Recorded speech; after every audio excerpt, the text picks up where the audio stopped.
multi-million-pound property by way of an investment. Who? Waverley. I believe there's somebody unmute, not muted.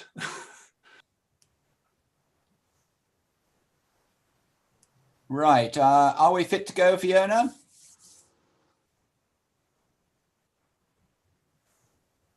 We are, leader. Thank you very much indeed. Right, well, welcome everybody, councillors, those watching from afar, to this special meeting of the executive. For those who haven't seen me before, I'm John Ward, I'm the leader of the council and the chairman of this executive. I have a number of officers supporting me today, being the chief executive, Tom Horwood, our strategic directors, Graham Clark and Annie Wrighton, and our head of policy and governance, Robin Taylor, together with the borough solicitor, Daniel Bainbridge. As I'm sure everybody is aware now, because we're all very Zoom educated, please indicate your wish to speak by using the raised hands function. And please mute yourself unless you are actually speaking. If any members do lose connection, we will try and temporarily suspend the meeting to allow them a reasonable time to reconnect. But we will not abandon the meeting. We will, however, stop for a while and adjourn if we lose the webcast connection, and hope to reconnect it. Agenda item 1 is apologies. I think you've already dealt with it, Fiona, but let's formalise it now. Thank you, Chairman. Apologies from Councillor Michaela Martin. Thank you very much indeed. Item 2, declarations of interest. Any received in advance, Fiona? None received, Chairman. Thank you. Any last minute declarations of interest from any members of the executive? No, thank you very much. Question from members. I understand none have been received, Fiona? None have been received. Okay, so let us move into the agenda, which is a property acquisition item for consideration. I will say a few words to start with, and then I will hand over to Councillor Merriweather, the portfolio holder for finance, who will actually lead on this item. It's, I won't say it's unfortunate, but it's a necessity that we have had to hold a special executive for this, as this is a matter of urgency, in that there is a time clock ticking on putting forward any bids that we may wish to make, and they outrun our next normal executive. This is a highly sensitive item, and what I have decided to do, because it is impossible to present this item fully without going into exempt, because we cannot present it without discussing where this is and whom is involved and what companies are involved. So I am going to ask the portfolio holder for finance to give a general overview, and then when we get into detail, I will have to propose that we go into exempt. It is unfortunate, I don't like going into exempt, but this is highly sensitive. And as I say, it names the actual acquisition, which is not to be made public at the moment, as neither our agents nor the seller wishes it to go public. With those few words, I will hand over to Mark Merriweather to introduce this, and then I will probably call us into exempt before we get into the detail. Councillor Merriweather.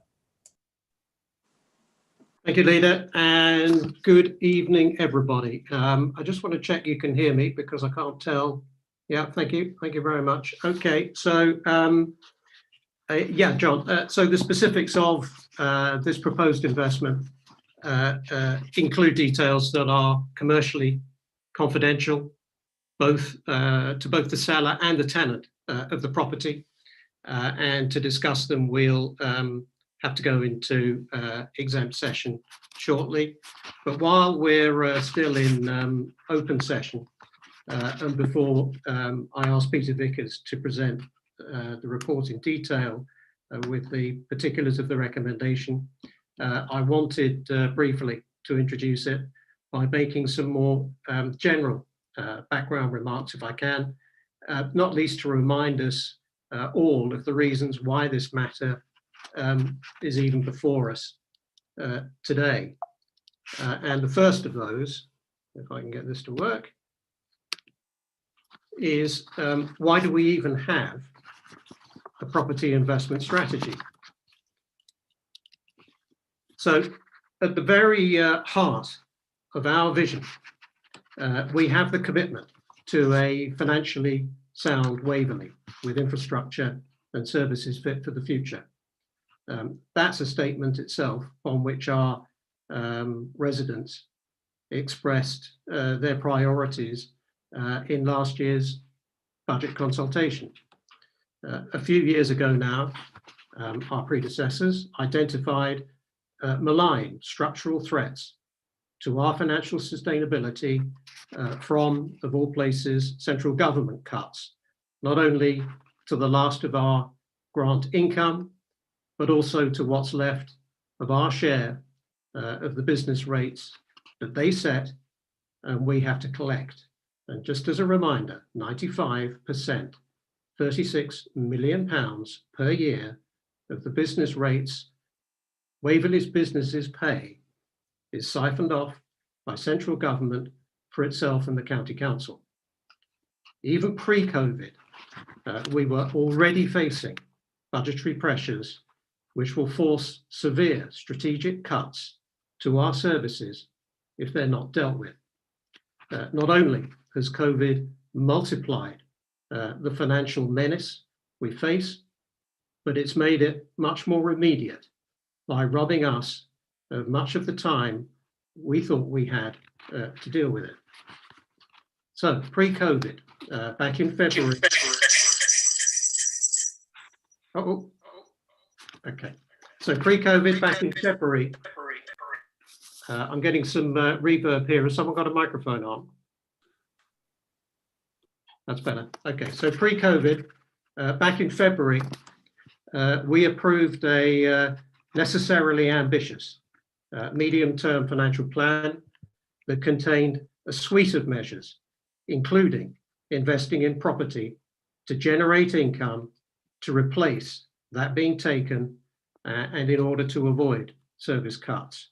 And although I think it's fair to say this approval wasn't then and still isn't without some reservations. Why property investment?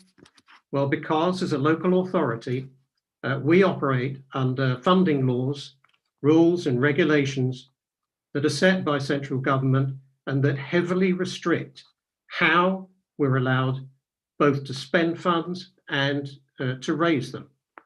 Property investment is one of the few ways that we can legally increase our spendable revenue by what we need to replace government cuts and cover increased costs just to maintain our existing services and tread water.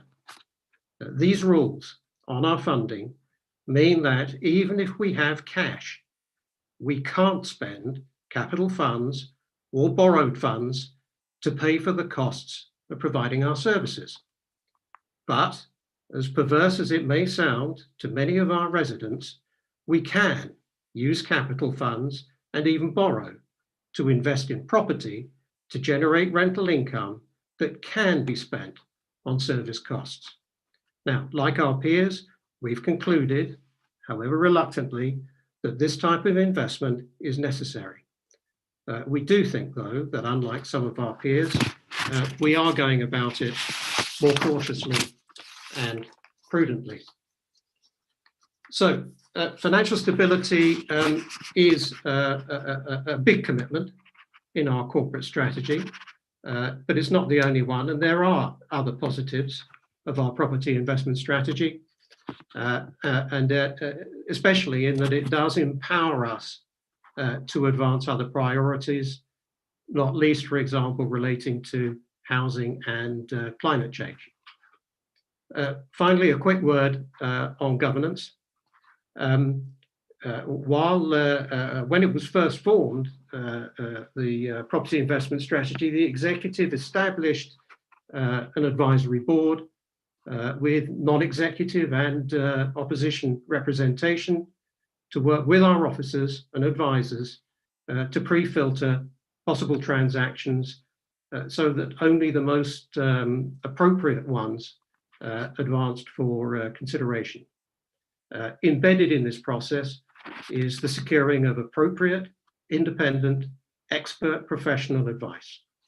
Now, while the officer report and annexes on this particular transaction is comprehensive, it's certainly not intended to chronicle all of the exhaustive, informed and objective analysis and advice that's been received as to the property or the tenant, and on which the officers and the advisory board have based their recommendation, and on which we think it's reasonable. So just a couple of words, as best I can, openly on the property itself. In the immediate short term, as an established cash generating asset, this property will make a welcome contribution to our general fund revenue income, thereby increasing the financial soundness of the council. As part of our wider portfolio, it will also diversify its geographic concentration and reduce risk. As detailed in the annexes, in the longer term, as part of our portfolio approach, this transaction will ultimately bring us closer to our strategic objective of buying when we can, when they're available, or better still, building to our own specifications, appropriate properties in our own borough. Finally, a couple of words on the tenant. In addition to advice regarding the property, you'll have noted in the annexes that we've benefited tremendously from our advisors' expertise with regards to the tenant, the sector in which the tenant operates, and many other factors relevant to this recommendation. Not least of those factors, and in line with our climate emergency declaration and our other values, we have considered the tenant's environmental, social, and governance credentials, and have satisfied ourselves that there are no reasonable grounds to object to this investment in that regard. So, Leader, before I hand over to Peter, I'd just like to thank, if I can quickly, the officers for the great deal of thorough and patient work that they've put into this recommendation together with our advisors. And I'd also like to thank the non-executive membership of the advisory board, the members of the VFM ONS, and last but not least, all of the individual councillors who have reached out to us and made some very constructive contributions to this matter. Thank you, Leader. I'll hand back to you.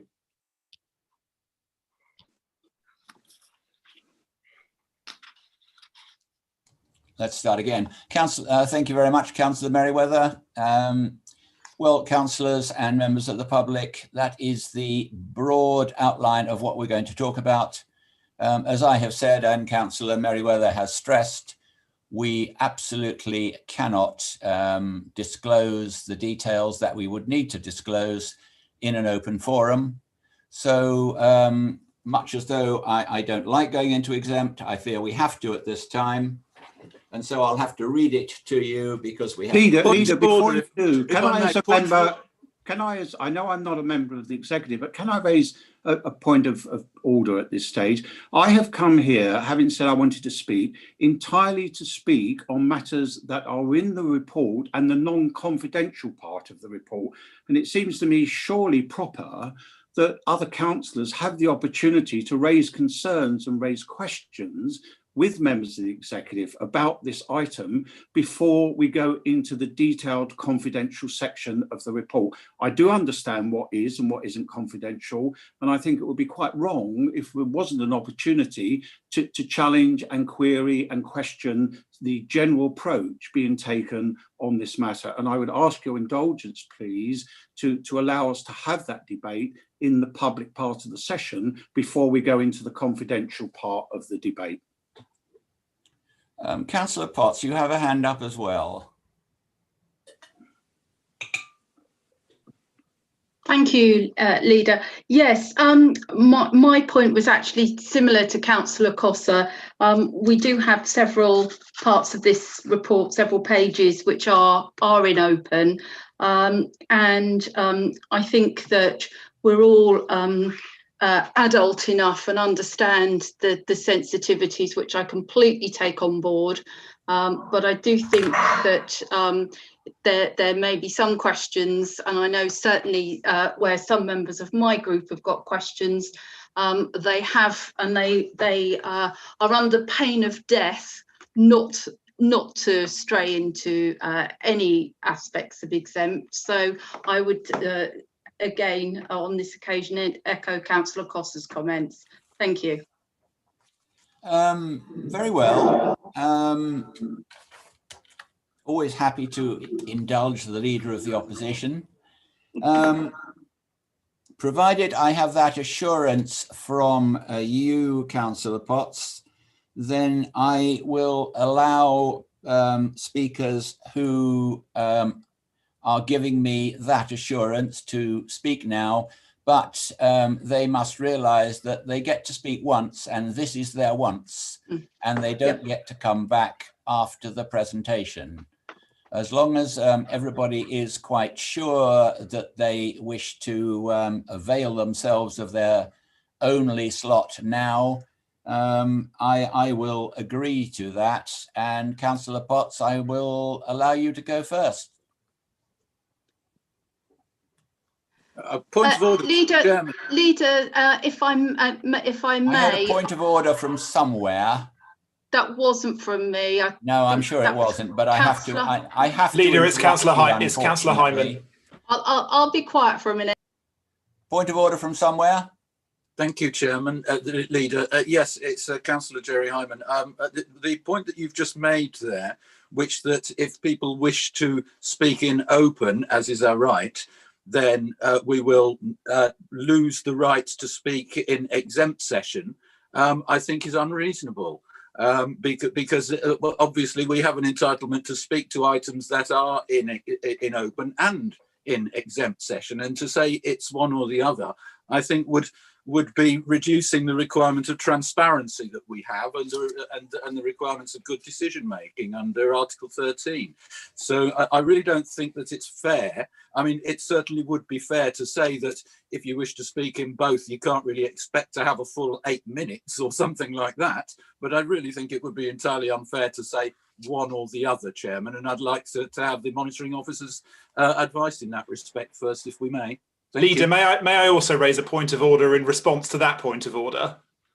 Please do. The exempt part of the paper and the non-exempt part of the paper, they are not discrete items on the agenda. They are both item 4. Therefore, the speaking requirements only apply once, as far as I understand, and I'm sure the monitoring officer will comment.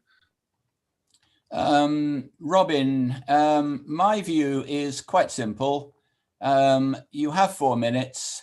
I am not prepared to have a timer on and to have 2 3/4 minutes now and 1 1/4 minutes later. You have one opportunity to speak. You have 4 minutes, and you may choose when you speak. And unless the monitoring officer advises me otherwise, however unfair you feel it is, that is my decision from the chair. Chairman, it's how you chair it is up to you ultimately.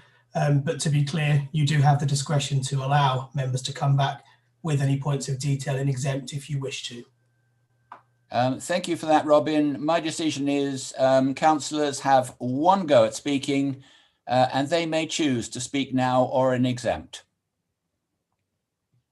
Councillor Potts, the floor is once again yours. I would like to speak in exempt, Leader, so I will let you continue with those who wish to speak in open. Thank you. Thank you very much.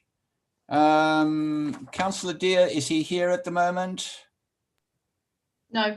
No. Councillor John Gray, is he here at the moment? No. Councillor Cosser, you wish to speak in open and not in exempt? That's correct. Thank you very much. Leader, I am here. Chairman, Speaking. Sorry, do you want? I hope that's not coming for my 4 minutes. I'm very No, tired. it's not. I haven't started the clock on you yet. I will let thank you very now, much, Councillor Cosser, and I will come back to I'll be Councillor well Gray, within who my I've 4 now minutes found. as always. Brevity. First of all, can I say I am grateful for the opportunity to address the executive this afternoon, as I do have a number of concerns and questions about this proposal. I confess to having been pretty surprised to receive a report recommending that the council should bid nearly £7 million and commit with fees a total of £7.4 million to acquiring for investment purposes a property which, although we cannot specifically identify it, if you look at the bottom of page 9, it is absolutely clear and stated there that we are talking about a supermarket holding and it's out of town. And that's all I will say about that. That's in part 1 and not in part 2. I was even more surprised to see that rather than the money for this coming, as I'm used to seeing, from borrowing, it's to be financed, and I quote, because I've never seen this phrase before, the use of internal cash.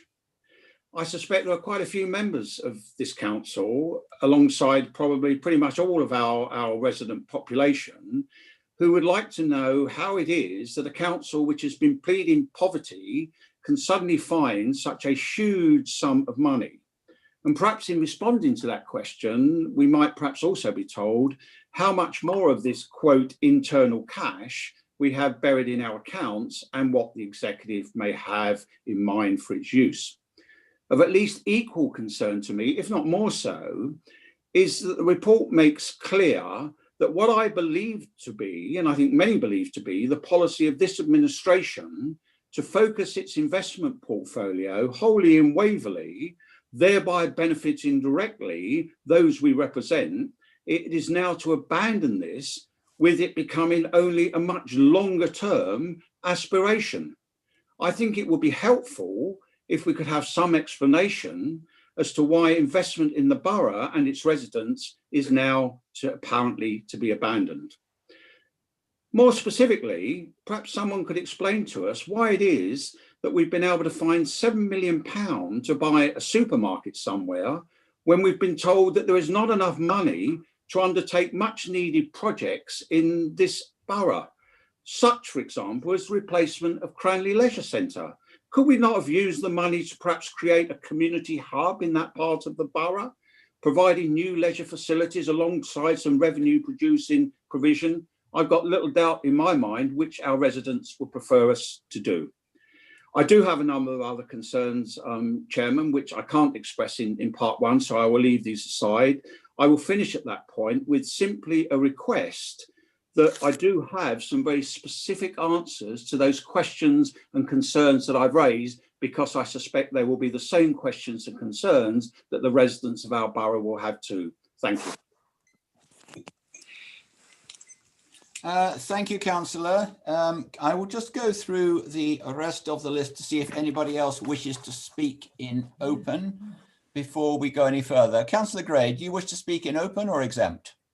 Thank you, Leader. I'll speak in open, as you are kind enough to give us that permission. I've got 2 points. One, I'm finding it quite difficult to understand how we can claim that this is an area of economic influence. Is an area of economic influence one member of staff living there? Is it the area that follows a flight path? Is it the proximity to a trunk road? It's a massive stretch to say that the intended property is in an area of economic influence. And I would like to understand the justification for that.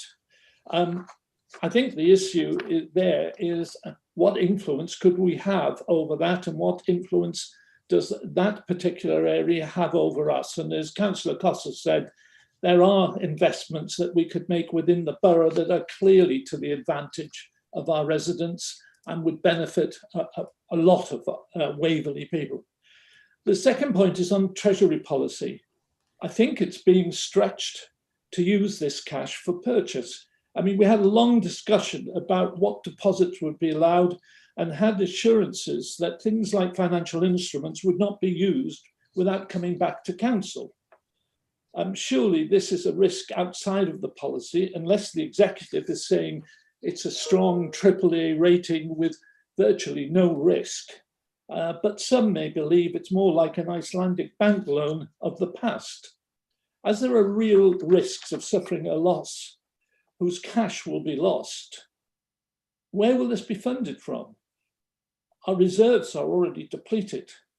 Do the executives believe that this risk is allowed under our Treasury management policy? Thank you, Leader.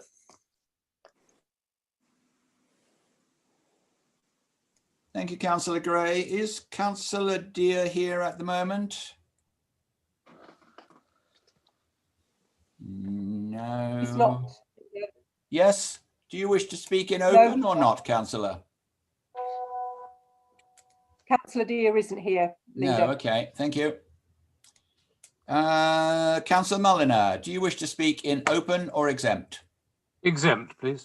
Thank you, Councillor. Councillor Knowles, same question. Exempt, please. Thank you. Councillor Hyman. Well, thank you, Chairman. I think I've made it clear that I think we should have the opportunity to speak in both open. Yeah, I've heard what you said, Councillor Hyman. I'm offering you a straight choice, exempt or open. I don't want a lecture. Well, absolutely, Chairman. But what it does is force me into a position where, as there are things which I would. I still don't want a lecture. I want a choice. I would, but in that case, I will have to say things in open then that I'm allowed to say, I suppose, if I'm being put in that position. Sorry about that. Go ahead. Oh, okay, Chairman. Well, I'm very happy, that we are looking to boost our income, obviously, in the situation. But the idea that this is a necessity, as you said, is not necessarily the case, because, of course, we've got other options which are better decision making, cutting waste, cutting expenditure. And the portfolio hold said in his introduction a number of things which, frankly, I think are overridden. Because we cannot, desperation or extreme need cannot justify departure from prudence, the statutory guidance, and our own property investment strategy.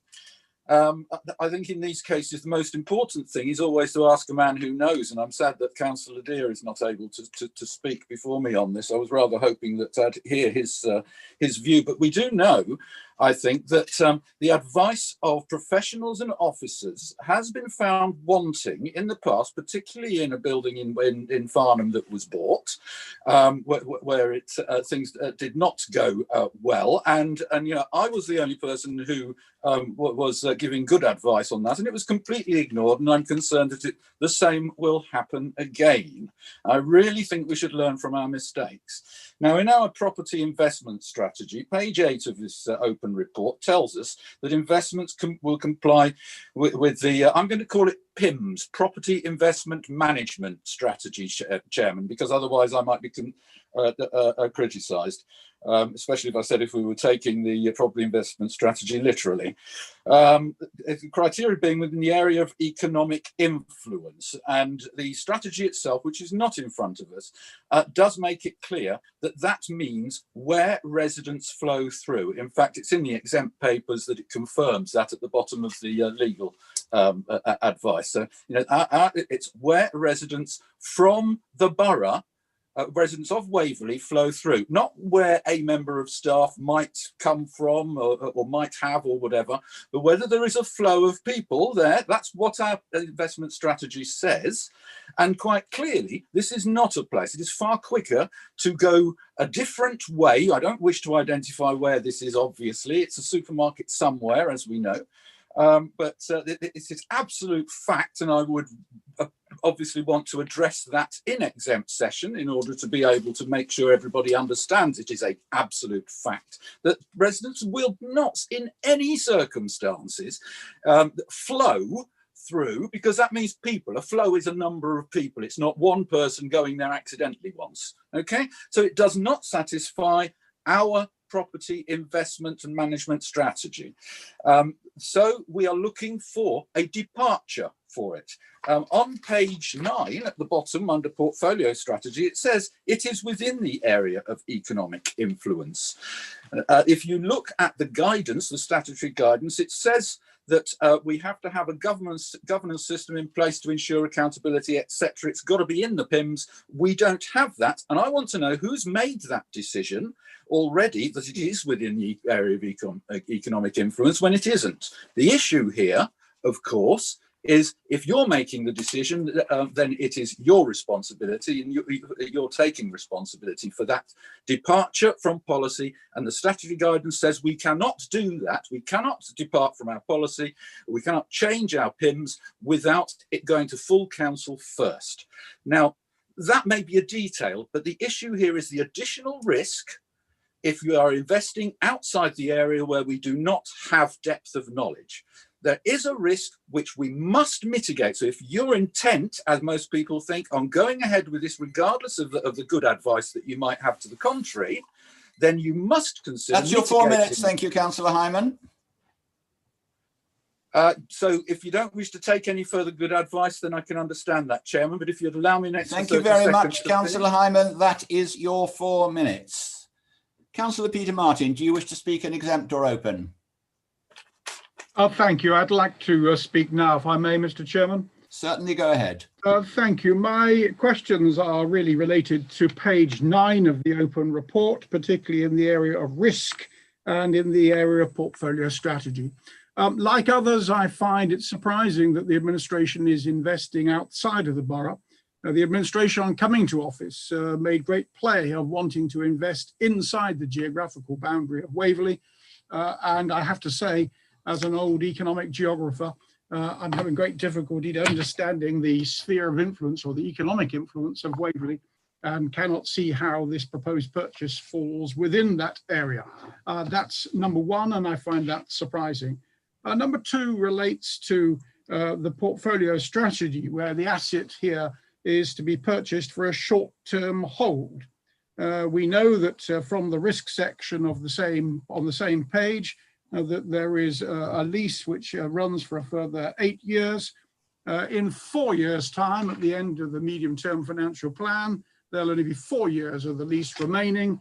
I would have thought that the capital value of the purchase would diminish in that time, and therefore that this is a slightly risky, this is in fact a risky purchase if we intend to dispose of it in only 4 years' time, as surely the capital will be that much less. Those are my two questions. Thank you. Thank you, Councillor. I will ask the portfolio holder for finance if he would like to, or hand on to the officers to answer the questions that have been raised in open. Councillor Merriweather. Thank you, Leader. I was scribbling furiously here, so I hope I've managed to pick up all the points. But I'm sure Peter will jump in and fill in on some of the details. Councillor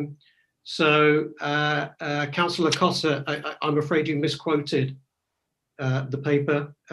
It doesn't talk about, quote, internal cash. It talks about internal borrowing, which is where we use funds that we do have, which we can borrow internally at their opportunity cost, which is the interest foregone, rather than borrow on the external markets at Public Works loan board rates.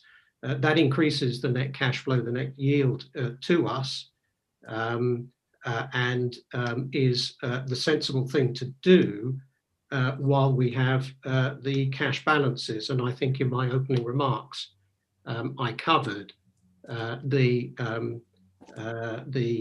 distinction between cash finance and funding that regulates us and in a way pushes us in this direction structurally to address the financial challenges that we face. The short-term, long-term and Waverley only discussion, I think Councillor Cosser, I think Peter, Councillor Martin, and possibly Councillor Gray.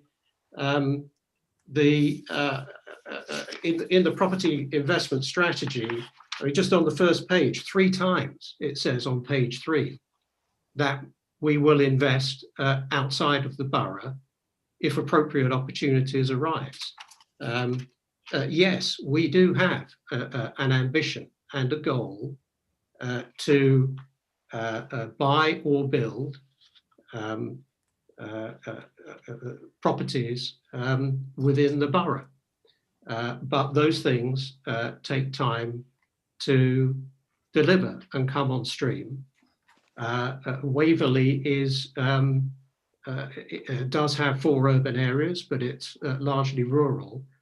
The kind of properties and investments that we need are simply not available now in supply for us to cherry pick from, if you like. There are opportunities, unfortunately, because we're prudent, because we're cautious.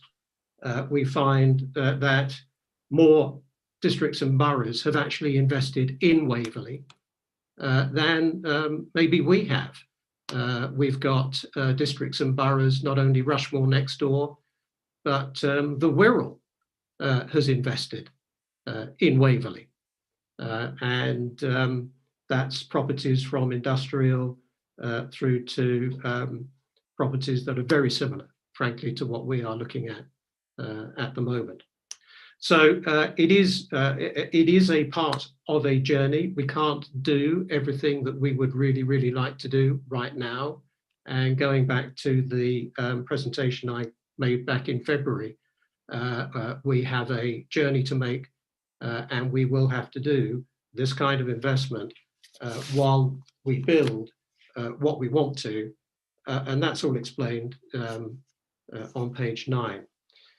Right, so that deals with that. I think that deals with the first point of Councillor Gray, investments in the borough.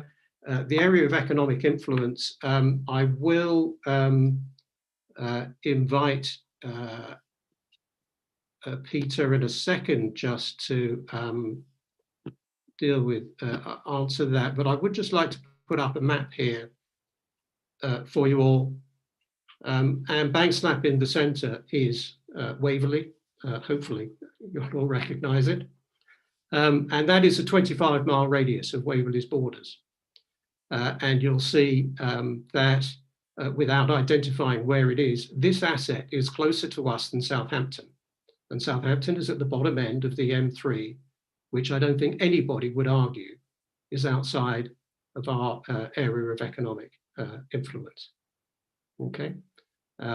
London is central London is only 25 miles from the borders, the northeast borders of where we are.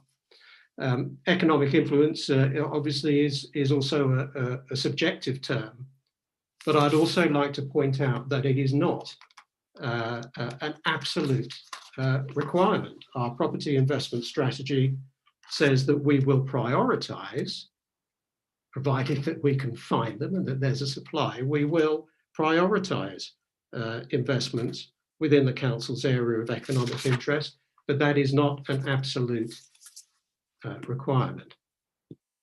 Right, next. Councillor Gray, yes, this is a property. It's bricks and mortar. Is not a financial instrument. It is not a stock. It's not a share. It's not a security, and it is, as our property investment strategy says, in line with our treasury management strategy. Right. Councillor Hyman, yes, I think I said in my opening remarks that the property investment strategy is one of a suite of measures that we've identified to avoid the financial calamity that we face if we don't do anything. And it's a very necessary one. We could cut a great deal of the council. There wouldn't be a great deal of us left, frankly, if that was our only strategy. We've considered it a last resort, cuts to be a last resort, and that position was endorsed by our residents during the budget consultation that was undertaken at the back end of 2019. So not only do we think we are doing what our residents expect, but we have the evidence to back that up. Right. Lastly, I think... Point of personal explanation, if I may, Chairman, because that's a mistaken what I said, I think, if I may. I don't mind. Thank you very much. I did not say don't do anything. If members were willing to listen, what I was saying was we must mitigate the additional risk, and I can explain how that should be done if you so wish. I'm not saying don't take this decision, don't do it. I'm saying consider this before you take your decision. So please, my reference, if I may, my reference was to what it states on page 8 and in our property investment management strategy, which is a matter of fact, and page 9, where it appears that someone has taken the decision that it is within the area of economic influence, despite the fact that it does not meet the criteria stated in the PIMS and in the legal advice that is there on pink papers. So these are thank you very much, Councillor Hyman. You may stop now, please. Jerry, I'm afraid you're reacting to a different point that I was making, which was yours originally, that we should also be considering cuts to our services. I think you used the word waste or something similar. And that was the point that I was referring to. Anyway, I think I've made my point. Councillor Martin, I think I've addressed the question about outside and inside the borough and the short-term hold thing. I mean, just to reinforce that,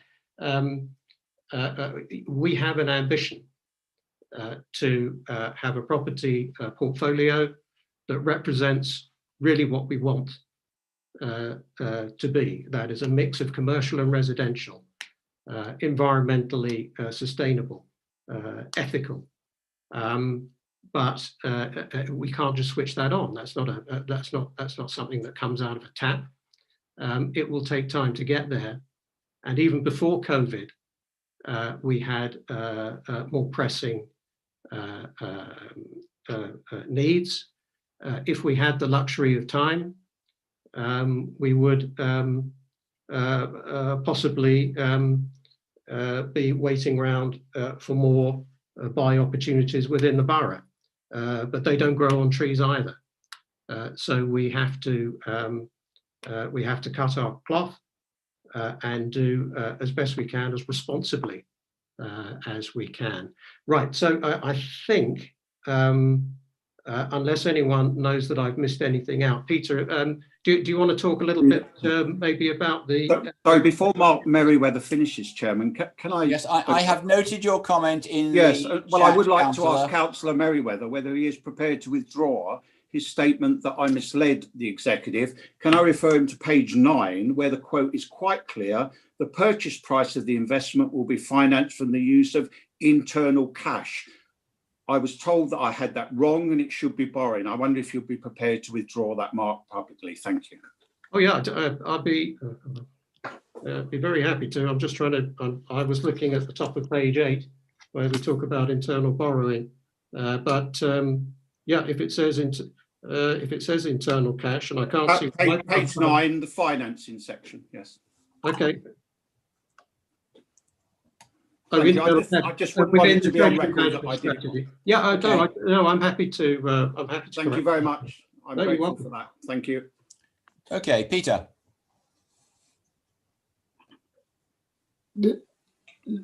Leader, it's Graham. Can I? Were you inviting Peter Vickers then? I was. Okay. Because Would you mind the portfolio holder wanted him to pick that up. But if he meant you, then fire away. Well, no, I think maybe both of us, Leader, because there's some elements to the questions that maybe I can pick up on the strategy, and then go ahead. if Peter feels. I mean, Councillor Merriweather's covered most of them. I just wondered if I could just make some references to the capital strategy that was approved by Council in February of 2020. The capital strategy incorporates treasury management strategies and property investment strategies, and some of the references in the report to support the proposal for the executive that's considering today come straight from there. And so maybe I can just refer to a few that were mentioned in the questions from other councillors. Leader, please. In the capital strategy, para 5.3 says opportunities for investment outside the borough will be considered in accordance with legal advice and will be prioritised within the council's area of economic influence. And then it defines economic influence as one that I think Councillor Hyman referred to just now. So I appreciate that in the report there is a statement to the effect that this particular one is considered to be within, and that might be up for debate. I think the word I was just drawing to members' attention was prioritise, as opposed to will be. So it was not a requirement as such, but I accept the comments in the report in front of members tonight. Then, Leader, turning to the Treasury strategy and Treasury management strategy for 2021 and the strategy statement. This is where there's a little bit more information around internal borrowing. And again, I note that the term internal borrowing and cash have been used in the report. If that was, if that's so confusing, I apologise. It means the same thing in this context. And in the strategy, we refer here to internal borrowing that we've had for a few years now, which was when we had to settle with the government on the housing revenue account borrowing package, and we had internal borrowing there of £5 million that we still have in place. That was part of the overall £180 million that we had to borrow, and we took some internally. That was approved by council. Then there's a section in the Treasury strategy on internal borrowing that says the cash internal borrowing, the use of cash rather than external borrowing, may be considered if the investment returns on the cash are low and counterparty risk is an issue. Borrowing rates will be monitored to assess whether it's prudent to use cash instead of external borrowing. That actually came into our strategy following advice that we took from a company called Link, who are, they used to be Capita actually, but they're specialist treasury advisors that we used at the time, that actually suggested that we considered internal borrowing before we considered external borrowing, just because of the flexibility around it. And one final reference, Leader, just to sort of complete the picture of the strategy framework, is in our Treasury Management Strategy 2021, that's part of the same capital strategy approved by Council in February. And there's a bullet point here that says, if cash flow certainty can be demonstrated over the longer term, Waverley will consider investing in property, provided that a business case is presented to members, including a risk and viability assessment. So, Leader, I hope that just gives a little bit of a reference back to our strategy that's relevant to some of the questions. Thank you, Leader. Thank you very much. Councillor Merriweather, do you need Peter to pick up anything else, or is that enough? Not specifically. I did just want to pick up. I've just realised there was one other comment from Councillor Hyman that I think ought to be addressed in open session. But I would just like to apologise for any confusion about the phrasing of internal cash when Councillor Cosser is quite right. It should have said internal borrowing, and that is the phrase that is used at length throughout all of our other documentation. So the comment from Councillor Hyman regarding our officers and advisors, I can't speak for the quality of advice that was sought or given with regards to our other assets, the one in particular I think that he was referring to.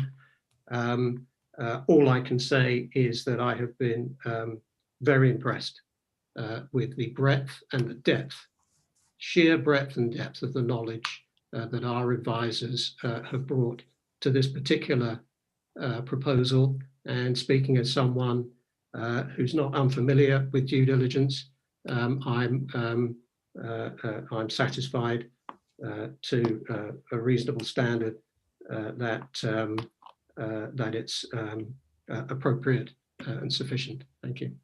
Thank you. I have Councillor Follows. Thank you, Chair. There are a few other points, and I think we should note Councillor Merriweather's very measured response to all of those questions, and that he has actually come back to every single question that's been answered in regards to the finances. But I do think there are a few other points that should be made while we're in open session. And that's just to remember, firstly, why we're here, which is an escalation via COVID of the structural financial issues impacting local government. And that exists solely because of central government policy towards local government. And that's why we're here. And my understanding is that the Property Investment Advisory Board has a seat that is currently vacant and that was held by Councillor Martin on behalf of the opposition, which my understanding is he resigned because of a conflict as BFM ONS chair, which I entirely understand. And I also understand that repeated opportunities have been given to the opposition to refill that seat. And I would say, rather than coming here to exec and saying, without any evidence to back it up or giving any actual examples, that there are many examples of places we could invest in the borough, that perhaps a more constructive approach might be to actually rejoin that group, take that seat, and bring those options, should they exist, to the board for consideration. And if there are, as you say, multiple options in Waverley, I'm sure we'll be happy to consider them. I think it should probably be noted as well, as Councillor Merriweather made clear, that there are quite a few assets that are owned by other local authorities within Waverley. And I think one approach you could take there is that may show that the previous administration might have been a bit asleep at the tiller in regards to acquisitions within the borough over the last decade. And I think really that's something that should be considered as well. So instead of perhaps trying to just come here and say off the bat, oh, there are loads of opportunities that we're not considering, my suggestion would be to constructively take part in the process in future, and that would probably be beneficial for everybody and all of our residents right throughout the borough. And just to respond to Councillor Hyman, my understanding is that efficiencies in staffing where they can be made and could have been made, have already been actioned and budgeted as part of ongoing business transformation. And just, I think I've already said this to you before in multiple sessions, it cuts to staffing, and that staffing that's, delivered all of our services and a number of other things through this pandemic should always be absolutely the last resort, and not, as unfortunately, Councillor Hyman, you frequently suggest, the first response. And allegations of waste and other issues like this, which are again unfounded in the papers, in the budget, and in any other sense, they do not address the scale of the issue that we are talking about here. So, I mean, I know we've said this to quite a number of councillors as we've discussed this, but in reality, the scale of the issue that we face here, because of things like government setting business rates, because of the policy towards local government finance, escalated through COVID, puts us in a position where we have to act, and act decisively in ways like this.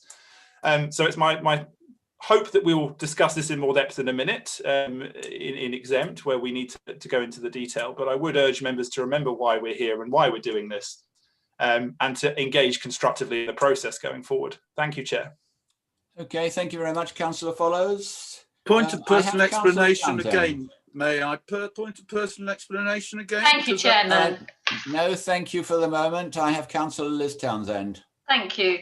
I just wanted to make it clear, because I know that it might be a little bit perverse, and I know there was a comment earlier about the spending of funds on perhaps other things, and that might be questioned by residents. And I just wanted to remind councillors that we can't spend capital funds or borrow to pay for the costs of providing our services. So I just want to remind councillors about that. Thank you, Chairman. Thank you, Leader, sorry. Thank you, Councillor. Right, Councillor Merriweather, unless you have anything more to say in open, I am going to have to move us into exempt so that we can present this in detail. Are you content with that? Point of personal explanation to the comments made in open, if I may, just as correction, I did not mention any staff cuts whatsoever. We are facing major changes from a number of directions which might mean staff cuts, and that's something to consider somewhere else. And if you're referring, Councillor Follows, to my questions at the Value for Money ONS recently, if you check the webcast, my question was in respect of recruitment of new staff and not in respect of existing staff, who I think we all know have contracts and who we wish to protect. We want to look after all the decent staff that we've got, who are doing a very difficult job in very difficult circumstances. My question was in respect of recruitment, and I think it's unfair to give the impression to the contrary. Thank you, Leader. Thank you. I think we'll close that one down now. Thank you very much. But I am sure the staff will be delighted to know that you don't want to fire any of them. Leader, can I, before we go into exempt, first of all, I'd like to echo the positive parts of what Councillor Hyman just said. There does seem to have been, on occasion, in the discussion we've just had, the possibility that we face an either-or decision. We can either invest in the borough or we can invest outside of the borough. Which I think gives a false impression that the financial implications that we face and what we need to do isn't as severe as it is, or as urgent as it is. We need to consider every opportunity, and if they were all as appropriate as we need them to be, we would need to take probably all of them, because we need, from our just from our financial position alone, we need at least 4 or 5 of these, and if they can come from inside of the borough, and I'm just asking people now to cast their mind's eye around the borough and think of how many of these pop up out of the woodwork every so often. No one would be happier than I. But the simple fact is that we have to play with the cards that are dealt us. Okay, thank you, Leo. Thank you, Councillor Merriweather. I now wish to move the council into exempt, and I'm sorry if this is a tad boring, but the rules say I have to read this to you in full. I am recommending to the executive that, pursuant to Procedure Rule 20 and in accordance with Section 101A(4) of the Local Government Act 1972, the press and public be excluded from the meeting during consideration of the following item on the grounds that it is likely, in view of the nature of the business to be transacted or the nature of the proceedings, that if members of the public were present during these items, there would be disclosure to them of exempt information brackets, as defined by section 1001 of the Act, close brackets, of the description specified at the meeting in the revised Part 1 of Schedule 12A to the Local Government Act 1972. I'm sure you're all very much wiser now that I've read that to you. But basically, the proposal is that we move into exempt. Is that approved by the executive? Agreed. Agreed. Thank you very much. Fiona, could you then note to the public that we are in exempt and switch off the webcast? Thank you, Chairman. For the benefit of members and officers on the meeting, I'm going to move everybody into a breakout room, and I'll post a screen to the webcast to say that we've gone into exempt. So if you just bear with me for a few moments, and when you see the pop-up invitation on your screen, accept that to move into the breakout room. Thank you.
Okay, Fiona, let me know when we're fully live and fit to go, please.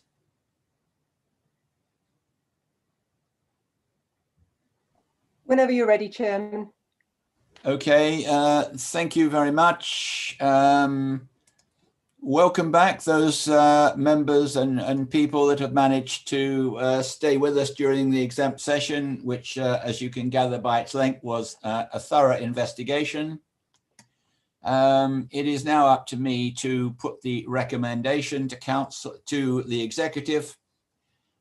Before I do so, may I ask the executive to agree to minor amendments to the recommendation. In point 1.2, second line, can we delete deputy leader and, such that it is just consulting with the portfolio holder? And in point 5, can we do the same so that it is just the portfolio holder, which is the normal way that we do things in these? Can I ask executive members, is that agreed? Agreed. Agreed. Agreed. Thank you. I will then read the slightly amended recommendation in full for the webcast. The recommendation is that the Property Investment Advisory Board recommend the executive approve the purchase of the property identified in Exempt Annex 1 within the delegated limit of £10 million, subject to 1.1, a bid of up to £6.955 million to acquire the freehold, subject to satisfactory completion of the further evaluation work and due diligence, referred to in the report. 1.2, to delegate to the strategic director, brackets section 151, and the chief executive, in consultation with the portfolio holder for finance, assets and commercial services, the following. Firstly, the undertaking and signing off of the evaluation work and due diligence required, as referred to in the recommendation 1.1. Secondly, the decision not to submit a bid or to withdraw a bid, if already submitted, in the event that the evaluation work and/or due diligence is not satisfactory. Thirdly, the decision to accept a lower financial return, brackets after internal borrowing costs, close brackets, than required in Waverley's investment criteria is justified after evaluating the wider strategic and long-term benefits of acquiring this site. Fourthly, to finance the acquisition as set out in this report. And fifthly, to delegate the completion of legal matters and signing of appropriate contracts to the strategic director, bracket section 151, and the chief executive in consultation with the portfolio holder for finance, assets and commercial services. Councillors on the executive, we normally use the green tick and red cross. I think with this number of people, it would cause far too much difficulty for the officers to monitor. So I will ask you to vote verbally, please, when I call your name. First, Councillor Follows. For. Councillor Peter Clark. For. Councillor Andy MacLeod. For. Councillor Mark Merriweather. For. Councillor Nick Palmer. For. Councillor Anne-Marie Rossman. For. Councillor Liz Townsend. For. Councillor Steve Williams. For. And I vote for the recommendation, which even by my poor arithmetic is unanimous of those of us present. I think, councillors and those that are watching us, that is probably the end of our evening. The recommendation is passed in the format which I have read to you. Thank you all for your efforts. Thank you for attending, and I wish you a pleasant remainder of the evening, and good night. Thank you, Leader. Good night. Leader. Right. Thank you, Leader. Thanks, everybody.